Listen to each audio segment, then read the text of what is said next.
Jemaat yang dikasihi Tuhan, selamat siang, selamat berjumpa dalam Sahabat Jemaat. Pada siang hari ini kita bersama-sama merenungkan firman Tuhan dari Yohanes 3 ayat 21. Berbunyi demikian.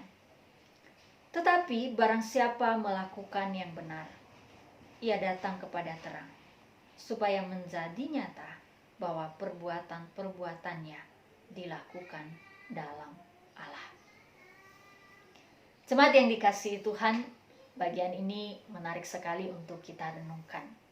Betapa tidak Dia berkata kepada kita, saat kita melakukan hal yang benar itu, kita wajib datang kepada terang. Siapakah terang itu? Terang itu tidak lain adalah Kristus, juru selamat kita. Mengapa kita perlu datang kepadanya? Di saat kita berbuat benar, bagian seterusnya menjelaskan dengan baik, supaya nyata kita melakukan hal yang benar itu di dalam Tuhan. Hal ini, Bapak Ibu, tentu saja tidak selalu mudah untuk kita terima, atau tepatnya akan menimbulkan pertanyaan dalam hati kita. Bagaimana jika suatu saat tindakan benar yang saya lakukan itu saya dapatkan dari kitab suci?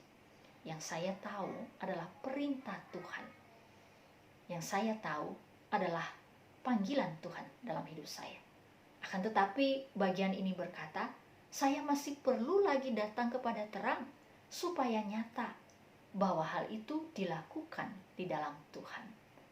Apakah bagian ini mengajak kita, saya dan Bapak Ibu, untuk meragukan apa yang dibunyikan oleh firman itu? Saya rasa tujuannya tentu saja bukanlah demikian. Bagian ini sebenarnya Bapak Ibu justru mengajak kita untuk bergumul, untuk mengalami Tuhan yang hidup itu. Ketika kita membuka kitab suci kita Bapak Ibu, sering sekali kita mendapati di sana ada bagian yang bertentangan atau kontradiktif. Suatu saat misalnya, di dalam surat Efesus kita menemukan bagaimana kita diperintahkan untuk mengasihi setiap anggota keluarga kita. Tetapi di tempat yang lain, di dalam surat Lukas misalnya, kita diperintahkan untuk apa? Untuk membenci anggota keluarga kita, supaya kita berkenan kepada Allah. Setiap kita yang belajar pasti bisa menjelaskan mengapa dua hal ini berbeda. Kita berkata, karena ada konteks, ada tujuan khusus yang mau disampaikan. Dan ya, itulah sebenarnya yang saya maksud. Tuhan akan bertindak berdasarkan situasi atau konteks kehidupan manusia. Dan hal itu menunjukkan sesungguhnya bahwa Dia itu dinamis, Dia hidup, Dia berkarya, Dia jauh lebih besar. Kita tidak dapat menebaknya. Kita tidak dapat memastikan apa yang akan terjadi hanya karena kita tahu Dia telah mengatakan sesuatu kepada kita. Ketika kita hidup bersama di hadapan Tuhan, kita mendapati kehendak Tuhan, panggilan Tuhan di dalam kitab suci itu. Tetapi tidak berarti bahwa Tuhan bekerja dalam kehidupan kita. Mungkinkah suatu saat yang terjadi itu melampaui apa yang kita ketahui sebagai kebenaran yang telah dinyatakan itu kepada kita? Hal itu boleh terjadi bukan karena Allah mengingkari apa yang Dia perintahkan itu, apa yang Dia kehendaki dalam hidup kita itu. Tetapi kembali lagi, karena Dia melihat, mempertimbangkan situasi kita, konteks kita, dan Dia memutuskan dalam kebijaksanaannya apa yang seharusnya saya dan Bapak Ibu alami. Saya melihat dalam kehidupan ini Bapak Ibu, dalam pengalaman saya bersama dengan Tuhan, betapa sering ketika saya telah mengenal kebenaran dalam kitab suci, ternyata Tuhan bekerja melampaui semua itu. Hal-hal itu membuat saya takjub, mendorong saya untuk semakin merendahkan diri di hadapan Tuhan. Ketika saya tahu kebenarannya, saya pernah mendengar apa yang benar itu. Itu selalu mendorong saya pada akhirnya untuk selalu datang kepada Tuhan. Saya tidak akan berkata, saya sudah tahu Tuhan isi hatimu, ini yang engkau inginkan, ini yang engkau kehendaki. Tidak, saya akan datang kepada Tuhan dan bertanya, Tuhan, apakah dalam situasiku kali ini, di dalam kondisiku kali ini yang engkau kehendaki, ini yang engkau perkenan?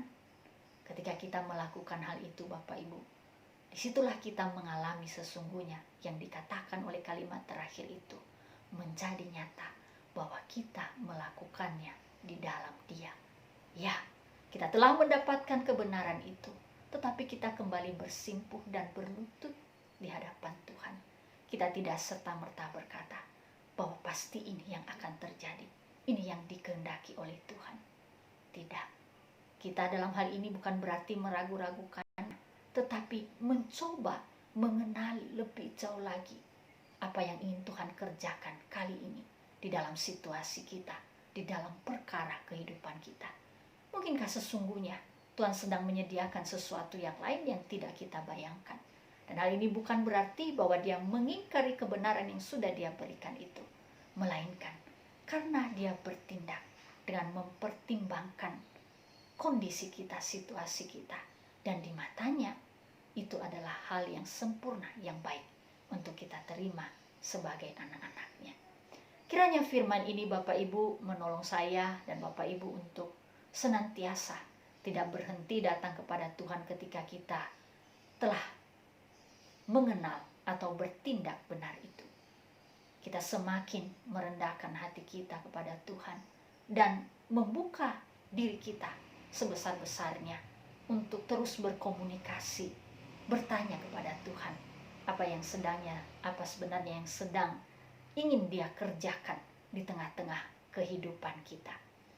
Kita membuka hidup kita bagi pernyataan-pernyataan yang jauh lebih besar, yang mencengangkan, yang mungkin tidak kita pikirkan sama sekali.